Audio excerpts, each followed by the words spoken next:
여러분 안녕하십니까? 세상을 살맛나게 만드는 방송 시사카페 김미화 인사드립니다. 반갑습니다. 어떻게 무더위에 휴가들은 잘 다녀오셨는지 또는 계획하고 계시는지 모르겠네요. 팍팍한 일상에 정말 쉼표 하나 찍는 여름 휴가. 얼마 전에 국토부에서 조사한 걸 보니까요. 우리나라 국민들 2명 중에 1명은 그야말로 이거 돈 때문에, 경제적인 이유 때문에 휴가를 못 간다. 이런 조사가 있었더라고요. 오늘 나오신 우리 패널 2분은 휴가를 어떻게 가실 수 있는지 못 가시는지 궁금합니다. 자, 소개해드립니다. 심규환 전 경남도 의원, 김갑수 한국사회 여론연구소 대표 나오셨습니다. 반갑습니다. 안녕하세요. 안녕하세요. 예. 어떻게 휴가들은? 저는 사무실에 직원들이 보통 휴가를 다녀오면 거기에 제가 시간을 내는데 대표님이시죠? 예, 그런데 뭐 휴가를 멀리 간다기보다는 하루 뭐 쉬는 정도로 지금 저는 이렇게 보내왔습니다. 그러니까 휴가 가는 사람들 보면 많이 부럽습니다. 근데 우리 대표님은 경제적인 이유 때문에 직원들은 가는데 난 못 가네, 부럽다 이런 생각 해보신 적 있어요? 아무래도 이제 그 여유라는 게 경제적인 부분보다는 심리적인 여유가 좀 적은 것 같습니다. 그리고 요즘 또 이제 주말에 이렇게 연휴가 있기 때문에 주말 쉬기 때문에 구태여 뭐 휴가를 안 가더라도 가족들은 이해할지 모르지만 좀 그렇습니다. 우리 김갑수 대표께서는 방콕 하실 스타일은 아니신 것 같아요. 스타일. 예, 저는 뭐 휴가 가기 위해서 6개월 동안 열심히 일하는 사람이기 때문에 뭐 저도 사실은 뭐 여유가 있어서 휴가를 가는 건 아니고요. 네. 한 6개월 동안 열심히 그 대리운전 부를 때 걸어서 가고 그거 모으고 또 갔다 온 다음에 이제 그 갔다 온 거 빚 갚고 뭐 이제 이런 식이죠, 사실은. 근데 핵심은 이 정도의 휴가비를 감당할 수 있는, 그러니까 빚을 내지 않고 감당할 수 있는 사람들이 과연 절대 다수여야 되는데 최소한 근데 그게 그렇느냐라는 것들이 이제 문제의 본질이겠죠. 예. 오늘 우리 카페 주인공들하고 관련해서 이제 말씀을 드리면 우리 카페 주인공이 휴가를 가려면 100시간이 넘게 꼬박 일을 해야 되고요. 한 달 돈을 받아가지고 반 달치를 이제 그 휴가 비용으로 써야 되는 국내 여행의 경우에. 자, 그렇다면은 오늘 저희 카페 주인공 누구일지 화면으로 만나보시죠.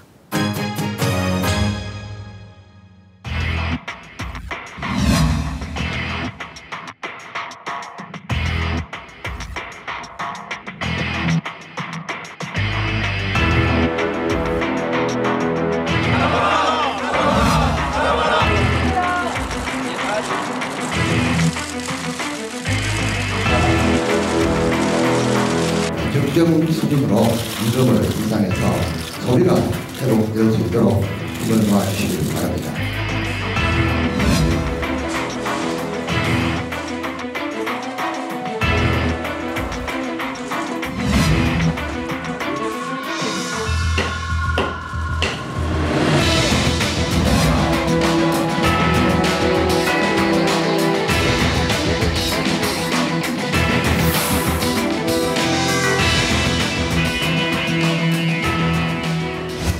네, 최저임금 6,030원을 받는 대다수의 사람들이 오늘 카페 메뉴의 주인공들이십니다.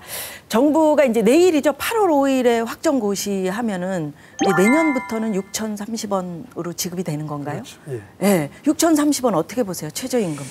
이게 뭐 적절하다는 참 기준이 애매모호한데 왜 그러냐면 임금을 받는 사람 입장에서는 어느 정도 좀 여유 있게 받기를 바라지만은 또 주는 사람 입장에서는 이게 상대적인 그 입장이 있단 말이죠. 그래서 이번에 그 6,030원 잠정적으로 결정된 부분에 대해서 노동계는 그 생계 부분이 보장되지 않는 이런 안이라 해서 지금 불만이고, 또 지금 소상공인 그 연합회 같은 경우에도 경영난이나 지금 업종별로 이렇게 제대로 구분하지 않고 결정했다 해서 이의를 지금 제기하겠다고 말씀하고 있거든요. 그래서 지금 서로 양자가 지금 이렇게 만족을 못하고 있는 상황에 있습니다. 근데 이게 최저임금이 예년에 비해서 훨씬 이제 좀 기대치가 좀 컸던 게 많이 올릴 거다. 정부가 그동안은 사실 많이 올리는 거에 조금 부정적이었거든요. 많이 올릴 거다, 올려야 된다. 소득을 좀 높이는 걸로 해서 경기 활성화를 시켜야 된다. 군부를 제법 뜨겁게 짚었어요. 기대들이 컸는데 이제 그 수준에 못 미치기 때문에 또 이제 워낙에 우리 사회가 심하게 극심한 양극화 현상에 이제 접어들면서 이 박탈감 속에 이제 여러 가지 힘든 조건들을 호소하는 분들도 많이 늘었고 특히 청춘들이 이제 보통 최저임금 이제 받고 이제 아르바이트하는 경우가 많단 말이에요. 근데 대학 등록금 살인적으로 비싸죠. 네. 근데 그것도 대부분 이제 대출 받아가지고 이제 간단 말입니다. 그러다 보니까 이제 사실 감당할 만한 그런 것들을 봤을 때 최저임금을 받아서 최소한의 생계를 유지할 수 있느냐를 한번 따져보면 제가 볼 땐 턱없이 적다 이렇게 볼 수밖에 없다고 보죠. 그러면 선진국들이라고 하는 세계적인 추세? 네. 최저임금 외국의 사례에 비해서 우리나라는 어때요? 현저하게 좀 많이 뭐 낮습니다. 그래요? 예, 보통 이제 우리나라가 경제나 노동 부분에 있어서 이제 외국의 통계치를 예를 들 때는 OECD 이제 선진국을 예를 드는데 네. OECD 25개국 중에서 우리나라가 14위입니다. 또 이게 그 근로자들 평균 임금과 비교했을 때 전체 평균 임금의 50% 이상이 최저임금의 나라가 프랑스 같은 경우 우리나라는 지금 32% 정도에 불과하니까 상당히 낮은 편이죠. 네. 근데 이게 단순한 그 액수 비교보다는 그 나라의 물가 수준이라든지 예. 그 정도를 받았을 때 실제로 구매할 수 있는 여력이 얼마만큼 되느냐 이런 것들을 이제 종합적으로 판단해서 사실은 수준을 비교하는 게 저는 맞다고 보거든요. 우리가 흔히 이제 빅맥 지수라는 게 있어요. 맥도날드 햄버거 전 세계 없는 데가 없으니까 이걸 이제 그 나라에서 얼마 하느냐 가지고 물가를 비교하는데 최저임금 1시간에서 그 빅맥 세트를 얼마만큼 구입할 수 있느냐라고 이제 비교한 자료가 있더라고요. 보니까 미국은 1.1개, 호주는 1.8개, 그리고 영국은 1.3개인데 한국은 1개를 못 사요. 0.9개. 그런 점에서 봤을 때 물가 수준 연동했을 때 아직 현저하게 낮은 수준이다. 심지어 이제 이런 비교도 있던데요. 도심지에 30평 아파트를 구매하기 위해서 절대 자문을 자지 않고 계속 일을 한다라고 전제했을 때 얼마나 시간이 걸리느냐. 우리가 집값이 워낙 비싸잖아요. 네. 그랬을 때 미국은 3년 5개월만 하면 집을 살 수 있대요. 도심의 30평 아파트를. 호주는 5년 10개월, 프랑스 5년. 일본은 좀 집값이 비싸니까 한 16년 8개월 걸리는데 우리는 22년 6개월을 일을 해야 된다니까 사실 그 임금 수준이 상당히 낮다고 봐야 되겠죠. 잠도 안 자고 꼬박 했을 이제 때. 그렇게 계산을 했을 때. 그렇게 계산했을 예. 때. 아, 무섭네요. 거기다가 집을 이제 안 갖는 게 낫지. 최근에 이러면서. 이제 네. 인터넷에 화제가 된 사진 몇 장이 있었어요. 그러니까 최저임금 뭐 1시간분, 2시간분으로 해서 얼마만큼을 구매할 수 있느냐 이제 이런 게 있었는데 우리나라는 6,030원으로 이제 인상이 된다 손 치더라도 사실 6,000원 갖고 마트 가보면은 뭐 살 수 있겠어요. 뭐 살 게 없어요. 근데 사실. 이제 그 영국 사진이 제일 화제였는데 2시간분 하니까는 2시간분이 한 23,000원쯤 돼요. 산 물품 목록을 보니까 쇠고기 700g에 딸기 한 통, 방울토마토 한 통, 우유 큰 거 한 통, 맥주 한 병, 오렌지 주스 한 통, 양배추 한 포기, 감자 큰 거 한 봉지, 요거트에 푸딩까지. 근데 우리 12,000원 갖고 이거 살 수 있겠어요? 2시간? 못 사죠. 근데 제가 지금 이제 그 두 분을 보면서 네. 두 분은 대기업의 대표가 아니시고 중소기업을 운영하신 대표들이시잖아요. 예. 그 대표 입장에서 지금 최저임금이 신경이 쓰이실 것 같은 느낌도 있는데 어떻게 보세요? 그 두 분? 뭐 방송이라서 뭐 이거 예. 뭐 최저임금 예. 올려야 됩니다 이게 아니고 예. 솔직하게 중소규모의 부담이 사업체가 있으신지. 예, 중소규모의 사업체가 아니고 영세사업체입니다. 영세구나. 예, 죄송합니다. 영세사업체고 사실 이제 부끄럽지만은 제가 올해 전화를 받았습니다. 세무회계사무소에서 전화를 받았는데 우리 직원들 급여 수준이 너무 낮다. 최저임금치에 미달할 수도 있기 때문에 좀 올려야 한다. 사실 이런 전화를 받았거든요. 그러니까 저희들도 물론 이제 그 직원에 따라서 급여 수준이 다르지만은 제일 적게 받는 직원 같은 경우는 거의 최저임금 수준밖에 못 주고 있습니다. 그때 부담스러우셨는지 전화 받았을 때 부끄럽죠. 부끄러워. 예, 그렇죠. 좀 더 미안하고. 많이 주고 싶은데. 근데 그렇죠. 뭐 저도 그런 사실은 생각이 뭐 있으시구나. 코딱지만한 회사 대표하고 있지만 근데 저희 회사는 조금 여건이 다른 게 네. 이제 여론조사를 하는 회사이다 보니까 주로 이제 전문직이죠. 그러다 보니까 이제 숙련된 스킬 이런 것도 있어야 되고 하니까는 사실은 최저임금보다는 훨씬 이제 그렇다고 뭐 저희가 고임금을 줄 수 있는 여유가 네, 네. 있는 회사는 아닌데 대부분 이제 최저임금 가지고 막 이럴 때 뭐 경영계 대표가 나오는데 뭐 전경련이라든지 큰 대기업 대표들이 나온단 말입니다. 근데 사실은 대기업이라든지 뭐 중견기업 이상 되는 회사들에서는 일부 비정규직이나 뭐 계약직 일부 말고는 뭐 최저임금 가지고 걱정할 만한 그런 수준들은 아닌 것 같아요. 문제는 네. 이제 우리나라의 고용 시장이 워낙에 안 좋다 보니까 명퇴하고 일찍 또 뭐 고용 상태가 뭐 비정규직 내몰리면서 영세 자영업자들이 워낙에 많단 말입니다. 분들. 근데 그 영세 자영업자들이 대부분 보면 또 프랜차이즈라든지 이런 사업 종들이 많아요. 그럼 가맹비 내야 되죠. 재료비 올라가죠. 이러면서 이제 결국은 어디서 남겨야 되냐면은 인건비 아껴야 되는 거예요. 이제 그런 악순환에 빠져버린 분들이 사실은 이제 영향을 많이 받게 되고 걱정을 많이 하게 되는 거죠. 올해가 유난히 그 최저임금의 논란이 참 뜨거웠던 것 같아요. 그렇죠. 최저임금위원회라는 데가 있다면서요? 막판까지 그렇죠. 경론을 벌였다. 최저임금위원회에서 논란이 많이 됐는데 이 최저임금위원회가 뭐 10여 차례 이렇게 개최됐지만 워낙 서로 입장이 상반되었습니다. 사실 우리나라가 지금까지 최저임금이 노사가 이렇게 합의해서 결정된 게 2번밖에 없습니다. 그러니까 이번에도 논란 과정에서 사용자 대표들이 퇴장하기도 하고 또 근로자 대표를 퇴장하기도 해서 결과적으로 공익위원들이 정한 그 금액 6,030원으로 지금 결정이 된 거죠. 그 최저임금위원회라는 건 어떻게 구성되는 거예요? 뭐 사용자 대표? 사용자 대표 근로자 9분, 예, 근로자 대표 9분하고 공익위원 9분. 근데 이제 문제는 공익위원이라는 분들이 저는 이제 상당히 큰 역할을 해야 된다고 보는 건데 공익요원이잖아요. 네네. 공익위원들인데 이 공익위원들이 늘 결론을 내릴 때 사용자 측에 가깝게 결론을 내려요.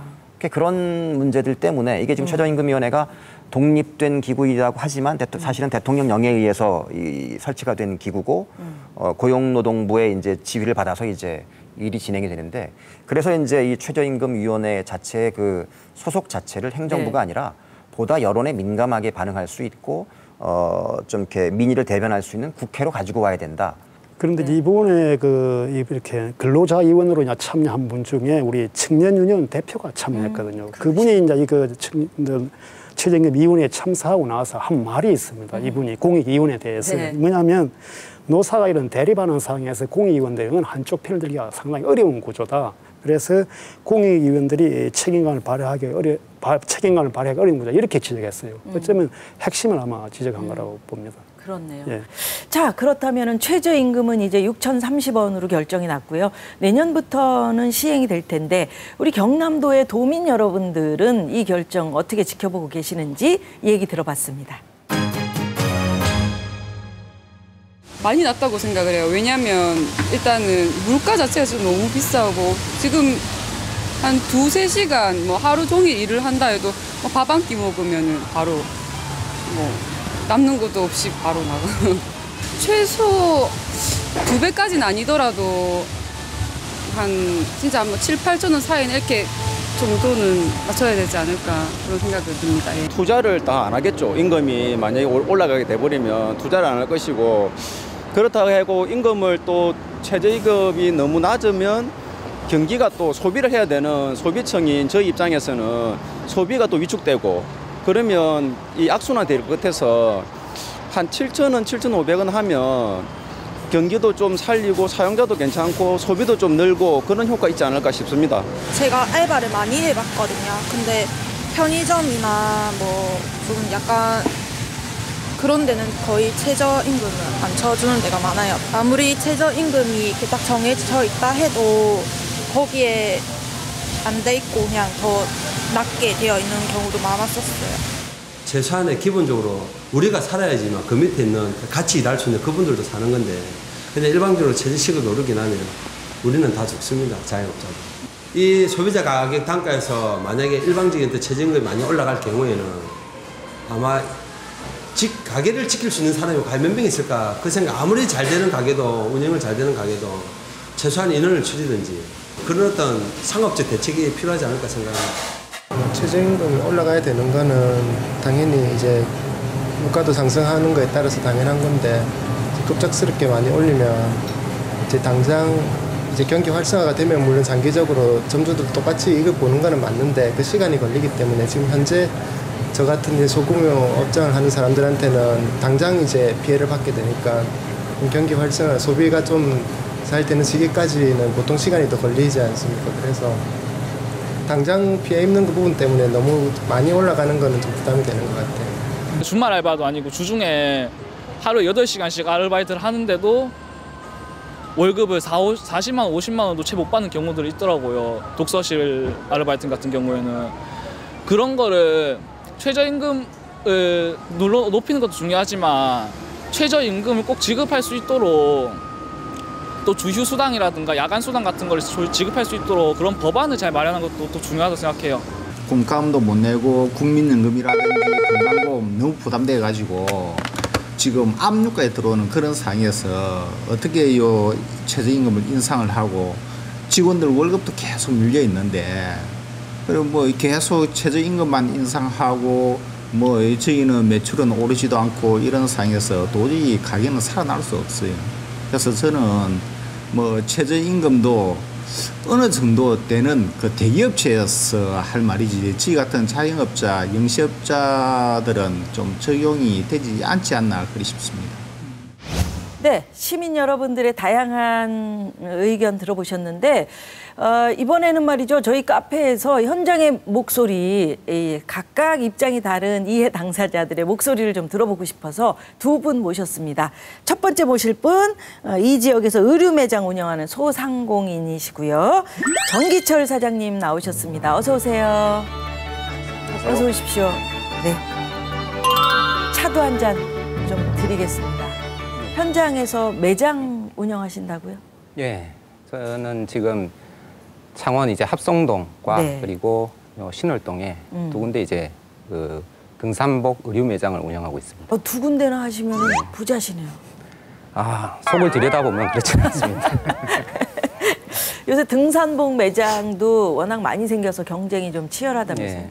뭐 2, 3년 전까지만 해도 그 의류 등산복이라는 이제 트렌드가 생겨서 많은 이제 그 장사가 잘 됐어요. 네. 근데 그 이후 이제 새로운 이제 메이커들이 많이 생기고 그리고 다른 지역은 잘 모르겠는데 이 창원 지역 같은 경우에 그 경기가 그렇게 좋지 않았습니다. 그 사업체들도 그러다 보니 그 특히 이제 그 정년 퇴임을 하신 분도 있지만 명예퇴직 그리고 그 감원이 당하신 분들이 그런 분들이 많이 하시는구나. 소사장으로 또 이제 그렇게 매장을 또 열게 됨으로 네. 인해 가지고 경쟁력이 좀 사장님은 치열해졌죠. 매장 열고 사업 시작하신 지 얼마나 되셨어요? 아, 저는 이제 그 작년 이제 8월까지 네. 그 부친이 운영하시는 이제 제조업을 했습니다. 아. 그래서 이제 저는 한 13년 정도 운영을 했었는데 그러시군요. 그 제조업도 이제 경기 부분이 이제 많이 탔고 그리고 원청업체 자체가 중국으로 그 제품을 이제 원가 절감 차원에서 빼다 보니 그 경쟁력을 좀 잃어서 그래서 부득이하게 폐업을 하게 됐습니다. 아, 그러시군요. 요즘에 그 창원에서 이렇게 매장 하시는 분들 얘기 들어보시면 어떻다고 하던가요? 저뿐만 아니고 얘기를 들어보면은 그 일단 버티고 있습니다라고 말하고 싶습니다. 그래서 저도 뭐 마찬가지고 특히 뭐 저 다른 부분은 잘 모르겠어요. 근데 저 자신의 이제 등산복 같은 경우에 그 우리 세월호 영향으로 인해 가지고 그 전 국민이 이제 애도로 물결로 이제 일지 않았습니까? 그러다 보니까 그 기관 단체에서 그 모임을 없애버리고 행사를 없애버리고 이러다 보니 기업들도 거기에 동참하고 예. 작년 같은 경우에 매출의 한 20% 정도 전년 대비 빠졌고 또 이제 올해 조금 이제 열심히 해보자라는 활동을 했지만 또 이번에 이제 메리스라는 또 복병이 또 나타나서 전년 대비해서 그 20%까지인데 또 25% 정도 현재 이렇게 지금 내려가 있는 상태입니다. 직원은 몇 분이신데요? 직원이 지금 저희 대형 매장이 하나 있고 소형 매장이 있는데 대형 매장이 기존 같으면은 6명 네. 그리고 소형 매장은 2명 이렇게 운영을 하는데 그 최소 인원이 매장에 2명입니다. 그리고 사장이 이제 지키고 이제 3명 정도 됩니다. 아르바이트생은요? 아르바이트생은 사실 이제 행사할 때 네. 저희는 이제 행사를 자주 하는 경향이 있는데 그렇지 않으면 매출이 오르지 않습니다. 그래서 행사할 때 아르바이트생을 최대 이제 6명까지 쓰기도 합니다. 자, 이제 내년 최저임금이 6,030원으로 결정이 났단 말이죠. 직원들을 그렇게 쓰고 아르바이트생들을 쓰는 입장에서 어떠신지 얘기 좀 들어보고 싶어요. 그 답변 이전에 최저임금으로 생활할 수 있느냐라고 이제 저한테 만약에 물어본다면 여쭤볼게요. 네, 생활하실 수 있으세요? 네. 저는 이혼할 겁니다만 저희 집사람이 이혼하자 그럴 거예요. 솔직한 얘기로. 그래서 뭐 정말 이제 그 126만 원인 걸로 아는데 뭐 생활이 되지 않는 부분이고 그래서 그 부분에 대해서 뭐 인상을 해야 된다라는 부분에는 저 개인적으로 입장에서 소상공인도 마찬가지일 거예요. 아마 인상을 해야 된다고 아마 생각을 할 거예요. 왜? 생활이 안 되기 때문에. 그런데 그 지금 상공인들이 처해 있는 상황들이 지금 물가는 오르고 그리고 우리가 지금 세금도 다 오르지 않습니까? 거기에 이제 그 정부에서는 물가 이제 상승한다라고 해서 물가를 또 물건값을 올리지 못하게끔 또 이제 제재를 가하고 그래서 임금은 오르되 그 저희가 이제 파는 마진은 그 줄어든다라는 거죠. 그중에 저희가 제일 많이 비중이 차지하는 게 인건비 그리고 그 임대료 이 두 가지입니다. 그래서 만약에 이제 운영을 하다가 어렵다 그러면은 그 인건비 부분에 좀 많은 문제가 생기겠죠. 이런 부분도. 그러니까 어렵다. 예. 장사가 계속 잘 안 된다. 이럴 때는 뭐 임대료는 어쩔 수 없이 내는 거고요. 그 인력을 줄이시겠네요. 뭐 내일 이제 확정이 되면은 그 뭐 더 이상 뭐 인원이 추가 확충이 아닌 이제 뭐 줄여야 더 되지 않을까라는 생각까지 갑니다. 보통 아르바이트생을 쓰는데 4대 보험 들어주시는 그런 상공인들 글쎄 4대 보험 들어야 되는 거죠. 들어줘야 되는데 그게 솔직히 부담 아니시나요? 아, 그렇죠. 그래서 이제 뭐 조금 저는 뭐 방송에서 그런 말씀을 드리면 안 되는데 편법을 좀 씁니다. 그런데 솔직한 얘기고 그래서 뭐 적정 시간 이상 이제 근무를 뭐 하지 않게끔 이제 한다든지 하지만은 그게 이렇게 생각해 주셨으면 합니다. 저희도 이제 그 많은 어려운 경제 사정상 그렇게 될 수밖에 없더라. 사실은 경기가 어려워지고 임대료 부담 늘어나고 또는 이제 이렇게 판매점일 경우에 물건을 갖다 주는 기업에서 막 그 마진율을 낮추고 이런 게 더 본질적인 문제인데 그럼 그럴 때 최저임금을 국가가 지정을 했으면 그에 대한 대책을 좀 세워줘야 된다. 이런 요구들도 있을 것 같아요. 소상공인들이 지금 잘못하면 이제 최빈곤자로 또 떨어질 수 있는 지금 상황에 와 있다라고 이제 그 생각이 들고 뭐 주위에도 그렇게 보이고 그렇다면은 어떻게 하면 소상공인들이 위한 지원이 가능할 것인가에 대한 고민이 있어야 되고 뭐 세금을 조금 이제 감면을 해준다라든지 아니면은 우리가 뭐 말하는 이제 임대 관계도 거기서 정부에서 조금 그 형평성에 있게끔 좀 조율을 해준다든지 아니면은 근거리에 그 동일한 업체가 아니면 동일한 그 매장이 들어설 수 없는 뭐 거리 제한을 좀 더 이제 강화해서 좀 준다든지 그 소상공인 종사자의 38%가 이제 그 소상공인이더라고요. 그래서 제일 많은 비중을 차지합니다. 하지만은 거기에 대해서 소외가 너무 많이 돼 있다라는 생각이 듭니다. 그러니까 저는 아까 이제 그 이런 대책 말씀하실 때 제일 처음 말씀하신 게 세제 혜택이잖아요. 네. 저는 사실 그 부분은 정말 국가가 적극적으로 검토해볼 필요가 있다. 이를테면 전제는 필요합니다. 이게 소득과 세원이 투명하게 노출돼야 된다라는 걸 전제하는 상태에서 연 매출이 일정 부분 그 경계선을 정해놓고 이하인 경우에 몇 명을 고용했을 때는 일정 부분의 어떤 그 최저임금 인상액만큼은 세제를 갖다가 깎아주겠다. 그럼 그렇게 해봤자 사실은 1년에 얼마 되지 않아요. 그 대신에 이제 부족한 세원들은 503조 작년 기준으로 재벌 기업들이 지금 유보금으로 쌓아놓고 있단 말이죠. 그 인하해준 저기 부자 감세, 법인세 그냥 원상복구 시키면 되거든요. 그래서 이제 지금까지 했던 부자 감세가 아니라 이 소상공인 같은 분들을 위한 서민 감세 조금 시도해보자. 그런 것도 방법이라고 저는 생각합니다. 예. 뭐 못다 하신 얘기나 당부 드리고 싶은 말씀 있으세요? 그 뭐 국가가 이제 기업을 위해서 그 법인세라든지 아니면 지금 대기업에 종사하는 아니면 기업에 종사하는 근로자를 위해서 그 최저임금을 인상을 해주는 부분은 있지만은 그 소상공인을 위해서 뭔가의 대책은 지금 빠져 있다라는 거고 그래서 그 소상공인을 위해서 좀 더 뭐 PF팀인가 뭐 구성을 해서 그래서 좀 더 이제 올해는 이렇게 해서 결정이 났다라고 선치더라도 적어도 최소한 2017년도에는 이런 부분이 반영이 돼서 좀 더 이제 살아갈 수 있는 그런 이 소상공인들이 밑바탕이 되지 않으면 경기가 무너진다고 생각하기 때문에 그런데 좀 더 관심을 가져주셨으면 하고 지금 이제 벼랑 끝에 이제 몰려 있는 소상공인들을 다시금 뛰어 오를 수 있는 계기와 이제 관심을 좀 가져달라라는 부탁을 말씀드리고 싶습니다. 힘내십시오. 최저임금 우리 기분 좋게 정말 마음껏 줄 수 있게 그렇게 좀 지원을 해달라 이런 말씀이신 거예요? 예, 주고 싶습니다. 네, 주고 싶습니다. 네, 정기철 사장님 고맙습니다. 안고 돌려주고 싶죠. 네, 감사합니다. 고맙습니다. 네, 우리 소상공인 여러분들 얼마나 마음이 따뜻하십니까? 사실 주고 싶으시겠죠.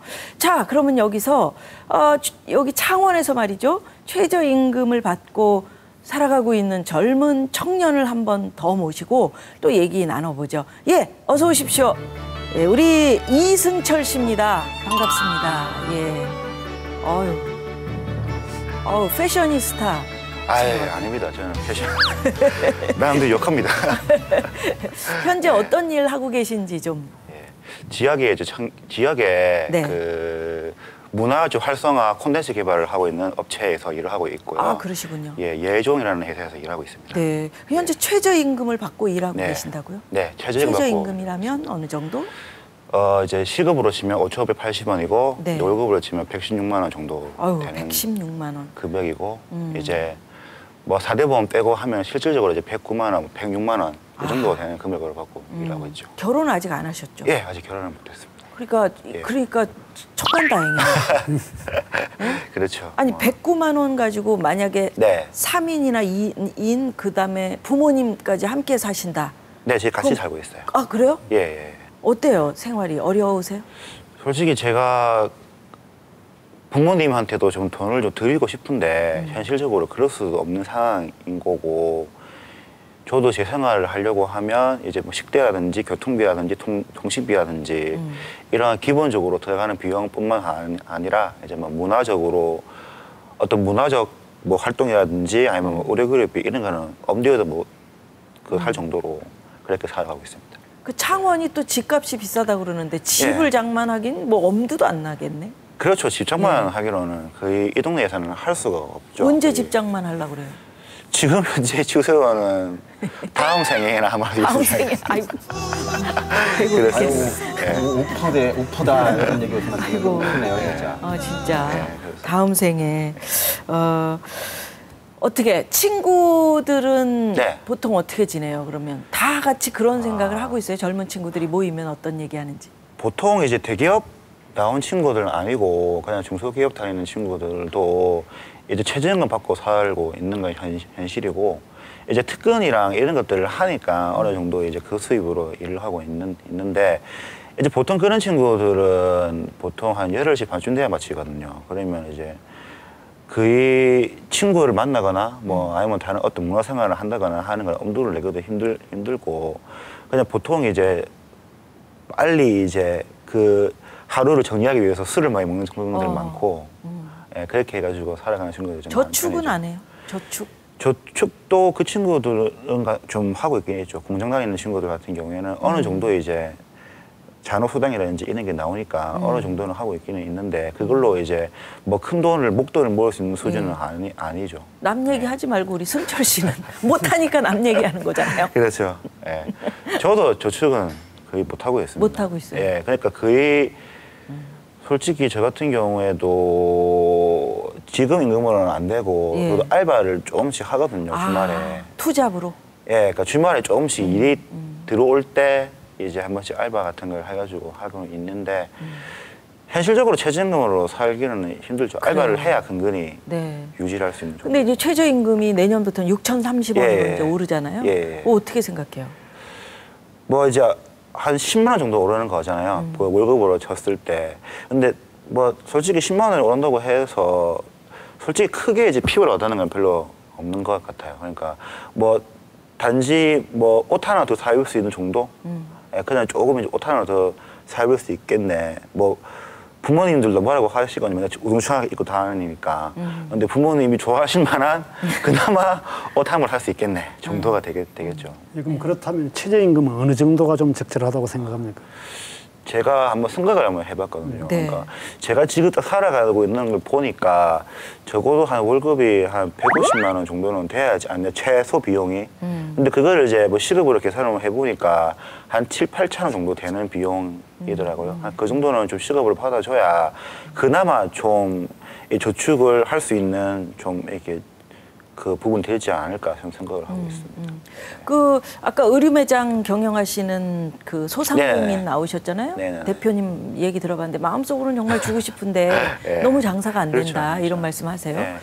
동료 그 친구들 중이나 주변에 있는 분들 중에 최저임금보다도 못 받고 회사 다니는 분들이 많으세요? 보통 이제 지금 현재로서는 다들 이제 어느 정도 나이가 좀 들어서 그러니까 알바를 먹고 사는 친구들은 그렇게 많지는 않아요. 근데 이제 뭐 옛날 얘기라든지 아니면 내 주위 동생들 얘기를 들어보면 이제 편의점에서 일하는 친구들이 좀 그런 경우가 많더라고요. 그러니까 속칭 이제 편돌이라고 하죠. 뭐 편순이라고 하는데. 그런 말도 있어요. 네, 편돌이. 네, 그런 말이 있어요. 네. 그 친구들 5천 원 받고 이런 사람들 좀 꽤 있고 이제 실질적으로 그렇게 왜 그렇게 받냐 해도 뭐 자기는 그나마 이렇게 편한 일이 없다라고 얘기하고 임금 떼이는 경우도 많아요?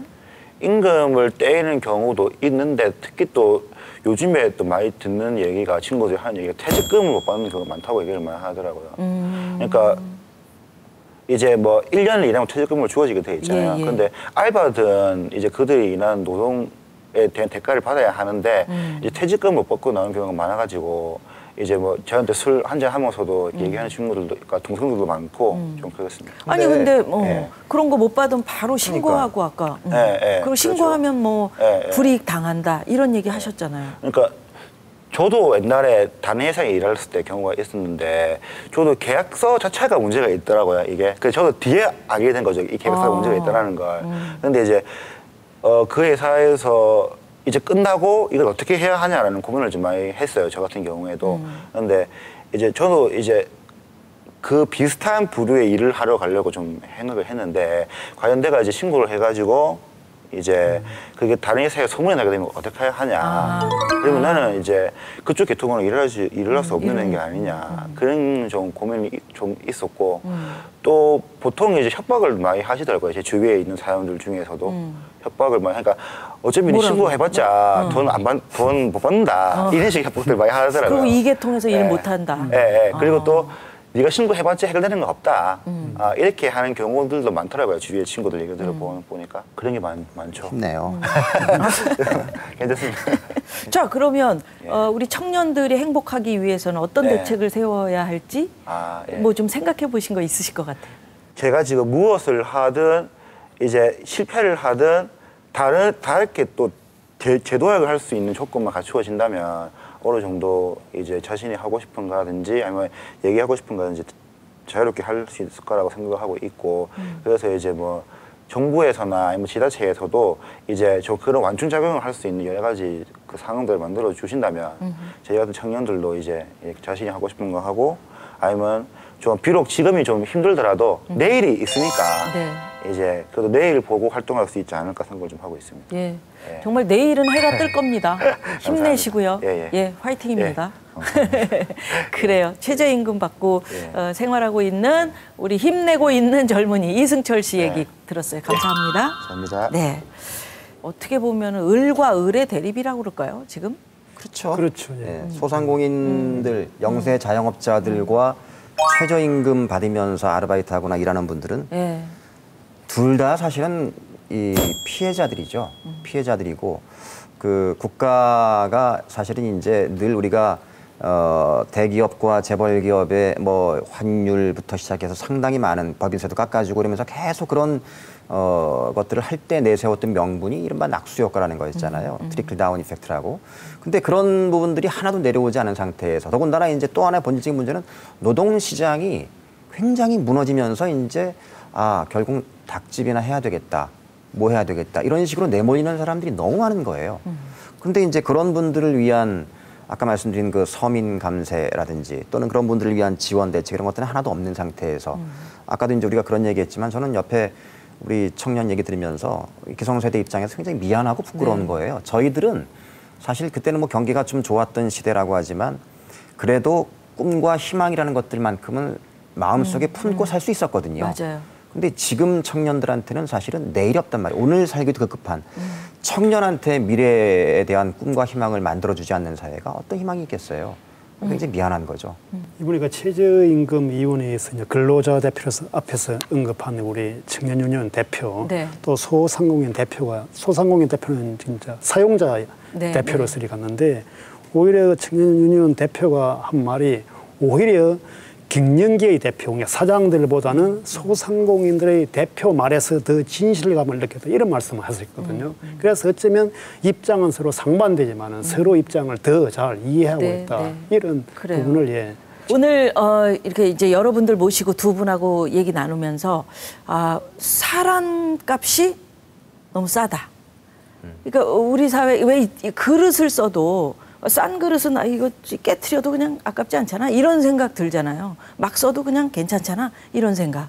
그러니까 사람 값이 귀해지는, 그러니까 사람이 귀해지는 그런 세상이 되면 그렇죠. 아마도 돈을 가지신 분들도 좀 마음의 여유가 생길 테고 못 가진 사람들 입장에서도 좀 삶의 질이 올라가고 그런 거 아닌가 이런 생각을 해보는데. 그리고 이 최저임금은 그 헌법에 보장된 국가의 의무이자 국민의 권리입니다. 우리 헌법의 32조 1항에 보면은 국가는 법률이 정한 바에 의해 최저임금제를 시행해야 된다라고 명시해 있어요. 근데 이거를 자꾸 이게 영세사용업자들한테 떠넘길 게 아니라 국가가 그것을 가능하게끔 해줘야 되는 국가의 의무거든요. 헌법에 보장된.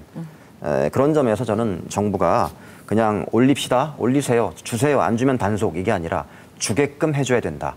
그걸 어떤 것들을 이제 주로 해야 되는지에 대한 고민들을 적극적으로 이 현장의 목소리를 들을 필요가 있겠다. 예. 그런 주문을 꼭 하고 싶습니다. 다 함께 행복하게 살 수 있는 방법 우리 한번 모색해 보기를 바라면서 오늘 토론 마치겠습니다. 고맙습니다. 고맙습니다. 수고하셨습니다.